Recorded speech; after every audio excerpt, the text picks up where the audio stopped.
Stéphane et Homme, je vous ai demandé de bien vouloir évoquer avec nous vos coups de cœur littéraires plus récents, votre rapport à la musique et au cinéma. C'est à vous. Alors, mes coups de cœur récents, alors récents plus ou moins éloignés dans le temps, mais enfin quand même, j'ai découvert un écrivain que je connaissais sous un autre angle en termes d'activité, qui s'appelle Jean Materne, qui a écrit un très beau livre, enfin plusieurs très beaux livres, mais il y en a un qui m'a particulièrement plu et ébloui, qui s'appelle Le Bleu du Lac, qui est paru aux éditions Sabine Vespizer il y a quelques années. D'ailleurs que nous avions défendu, et il a eu le prix de Deauville, le prix de la ville de Deauville il y a quelques années, il y a 2 ans, 3 ans, je ne sais plus. Et c'est un écrivain d'une immense délicatesse et bouleversant. Le Bleu du Lac, qui est là un roman qui décrit le parcours d'une femme qui vient de perdre son amant, et cette femme, elle est pianiste, et il se trouve qu'elle va jouer euh, lors de l'enterrement de son amant dans une église. Et ça, c'est l'anecdote, mais on a tout le parcours, ce roman, c'est tout le parcours de cette femme qui va jouer et dans le métro. Et on est dans sa tête. Et c'est sublimissime du début jusqu'à la fin. Le Bleu du Lac de Jean Materne, c'est formidable. Et plus récemment, j'ai découvert un auteur, un jeune auteur, mais qui s'appelle Jean-Baptiste Andréa, et qui a écrit un livre qui s'appelle Des diables et des saints, à l'Iconoclaste. Et c'est Extraordinaire. absolument bouleversant, c'est dur. Ça rappelle parfois un peu Les Disparus de Saint-Agile, mais c'est beaucoup plus profond que ça. Et c'est d'une beauté, délicatesse, là aussi, mais c'est puissant. Et ça m'a bouleversé. Et d'ailleurs, là aussi, on lui a donné, alors vous avez pensé que je fais un peu de pub pour le prix de musique et littérature, de livre et musique de Deauville, mais on lui a aussi donné le prix cette année. Et Euh, l'écrivain est bouleversant aussi. Il est et en plus, ouais, alors il n'est pas seulement écrivain, il est aussi réalisateur. réalisateur. Ouais. Et vraiment, c'est un talent immense, Et une immense, humilité immense. Oui, extraordinaire. Ouais. oui. Mm. Donc voilà mes 2 derniers coups de cœur, par Pas exemple. mal. Il Pas y en a mal. d'autres, hein, mais Oui. voilà. Oui. Alors, le cinéma. Non, non, on va commencer par la musique, parce que la musique a une part très, très, Ah très oui. prégnante dans Bah notre oui. vie. Bah, c'est ma vie. Mais voilà, En fait, ma vie est complètement prise dans la musique. racontez-nous ça. Et je sais pas comment vous dire, parce que c'est venu de façon très étrange, parce que mes parents sont pas du tout mélomanes. Enfin, ils connaissent pas grand-chose. Ils ont quelques disques qu'ils écoutaient de temps en temps. Enfin, ils sont toujours vivants, mais ils écoutaient. Bon. Non, je pense que j'ai eu un choc. J'avais un vieil oncle, un grand-oncle, qui aimait beaucoup l'opéra de Rouen. Et l'un de ses amis, c'était le directeur de l'opéra de Rouen, enfin du théâtre des arts de Rouen, pour être précis, qui s'appelait Paul Étuin, qui était à la fois le directeur de l'opéra et qui était aussi le chef d'orchestre. Et un jour, tout petit, je devais peut-être avoir 10 ans, 12 ans, on m'a emmené. Alors moi, l'opéra, c'était un truc que je fuyais, je trouvais ça horrible, enfin bon, c'était des trucs de vieux. Et donc on m'a emmené là-bas, et c'était la bohème. Et à l'entracte, puisque mon grand-oncle connaissait bien Paul Étuin et son épouse, qui était un peu la femme, pas à tout faire, mais qui soutenait son mari et puis qui était très active au théâtre, il m'a emmené, pardon, à l'entracte sur scène.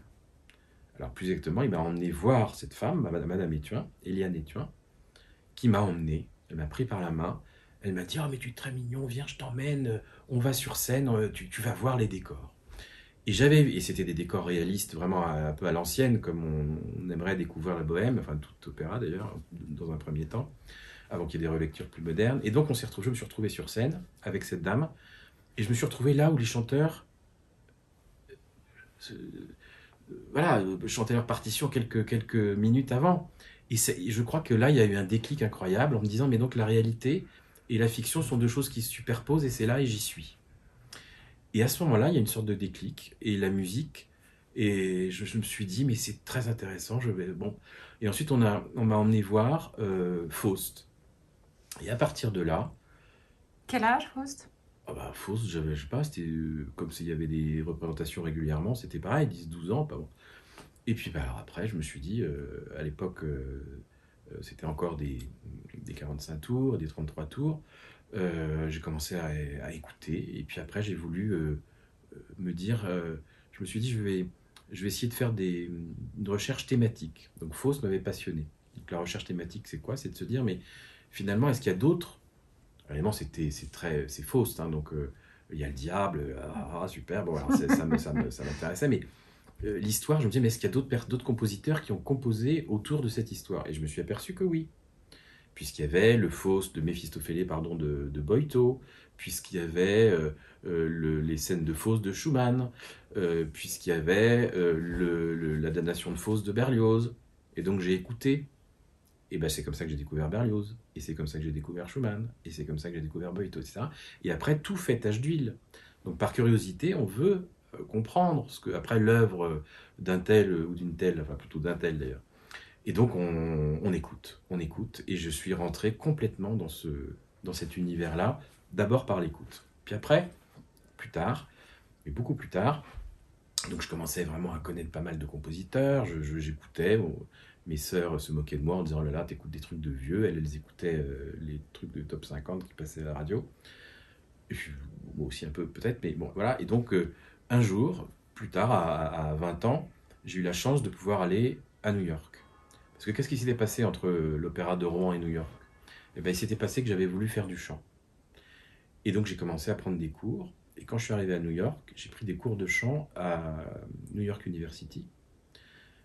Et on m'a pris, alors qu'il y avait quand même une espèce de petit concours à passer. Et puis, il y avait beaucoup, beaucoup de monde. Mais comme aux États-Unis, ils ont l'esprit ouvert. C'est pas comme en France où il faut passer 57 diplômes avant d'arriver enfin à faire un concours. Bon. Et donc là, ils m'ont pris et j'ai commencé à chanter. Et surtout, j'ai rencontré un type très sympa qui était un Français, un peu brut de décoffrage, qui adorait la trompette, qui adore toujours la trompette, et qui allait au Metropolitan Opera. Et un jour, il me dit, tiens, on va ensemble au Metropolitan Opera. Bon, on est allé au Met.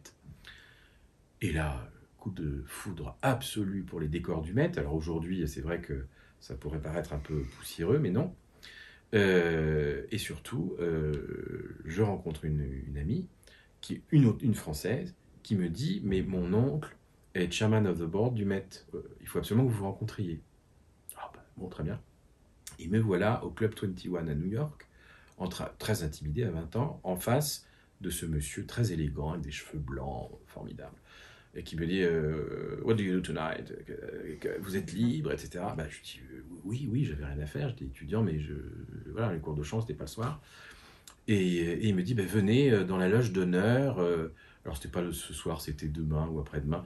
Venez avec moi dans la loge d'honneur et ma femme, on sera ravis de vous inviter et on joue Tannhäuser. Bon, je vais voir Tannhäuser et rebelote. Des années après, il voit que, alors, en plus j'aime beaucoup Wagner, j'avais appris un peu Wagner, enfin j'avais appris à connaître son œuvre, et il m'emmène, pareil, même scénario, sur scène à l'entracte de Tannhäuser, dans ses décors. Alors c'est après le premier acte, donc c'est toute la scène où il y a les décors de la bacchanale, puisque le ballet est placé au début. Et alors là, gros coup de foudre. Bon. Et il me dit, bah, écoutez, puisque je vois que vous aimez l'opéra, c'est formidable. Voilà, vous êtes très recommandable, ma nièce m'a parlé de vous, etc. Eh bien, vous avez open ticket le temps de votre séjour. Eh bien, je devais rester 1 mois. Je suis resté 3 ans. Extraordinaire. Et pendant 3 ans, loge ouverte au Metropolitan Opera. C'est merveilleux, non? C'est merveilleux.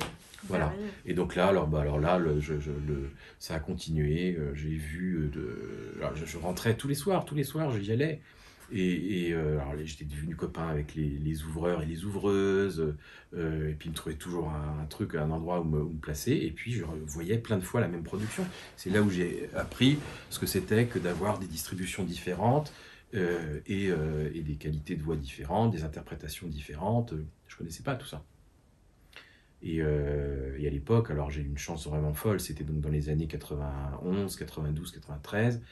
Puis après, je suis retourné après, mais bon, après, il y avait Domingo, il y avait Pavarotti qui chantait sur scène, il y avait Mireille Lafreni, il y avait Christa Ludwig qui a fait ses adieux, alors un peu plus tard, dans Valkyrie. Mais c'était merveilleux. À Paris, quand Pavarotti venait ou quand Domingo venait, c'était extraordinaire, et puis il venait 2 soirs. Là-bas, c'était tous les soirs. Et puis, il y avait tout le monde.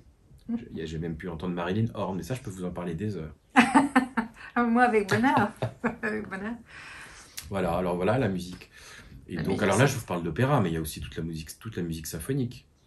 Toute la musique symphonique on y va un peu là quand même. Et malheur pour moi, toute la musique post-romantique, donc toute l'école Schrecker, Zemlinsky, tout ça sont des gens formidables. Korngold que j'ai découvert aussi. Alors maintenant, on doit à Decca d'avoir essayé de faire découvrir ces compositeurs dans les années 90-95. Ils avaient créé une série qui s'appelait Entartete Musik, où ils faisaient redécouvrir tous les compositeurs juifs qui avaient dû fuir l'Allemagne ou l'Autriche, et dont les œuvres étaient tombées complètement aux oubliettes. Et ben, ils ont fait une série, et moi c'est comme ça que j'ai découvert Korngold, c'est grâce à Decca, avec le son Decca. On en reparlera en off. Stéphane, le cinéma. Alors le cinéma, vous allez penser que j'ai beaucoup hésité avant de me mettre à l'écriture, parce que je vous ai parlé de chant, je voulais faire du chant, puis bon quand même, oui, je vous ai pas dit, mais comme j'avais une voix atroce de baryton, parce que tout le monde a une voix de baryton et qui a en fait très peu de rôle, hein, en dehors de Wotan et de Rigoletto. Voilà, si vous n'êtes pas un bon baryton, bon, au revoir. Ça fait pas une vie quand même. Oui. En plus, donc au début, je voulais faire quand j'étais en troisième, seconde, je voulais faire la Fémis, qui s'appelait à l'époque l'IDEC, ou c'est l'inverse, je sais plus, non, ça s'appelait. Donc je voulais être réalisateur, je voulais réaliser parce que j'avais plein d'images, j'avais plein d'histoires, donc je voulais faire un film, je voulais faire des films. Bon. Vous convoquez quelques réalisateurs dans votre livre, oui, d'ailleurs, pas des moindres. Oui, oui. Preminger, Hitchcock. Oui. Et puis bon, en fait, mes parents voulaient que je fasse un bac C, donc sciences physiques, et si tu as ton bac, tu iras à l'IDEC. Donc j'ai dit oui, très bien. Et puis j'ai eu mon bac, puis je suis pas allé à l'IDEC.